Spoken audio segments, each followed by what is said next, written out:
সকালবেলা কিছু একটা খাবার বানিয়ে দাও তো। চল কিছু একটা বানিয়ে দিচ্ছি।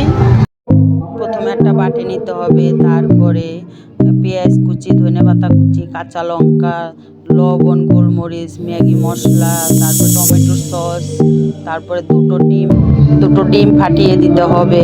তারপরে সবগুলাকে মিক্স করতে হবে।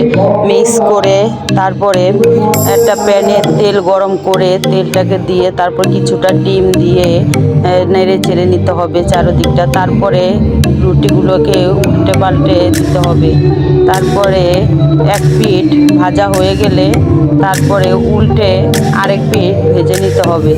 এই যে দেখো বন্ধুরা, কতটা সুন্দর লাগছে, কতটা লোভনীয় লাগছে। তোমরা বাচ্চাদেরকে বানিয়ে দিতে পারো।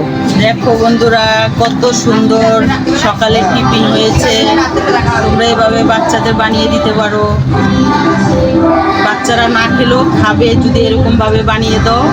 যদি ভালো লাগে লাইক কমেন্ট শেয়ার করে দিবা, আর কমেন্টে জানাবা কেমন হয়েছে।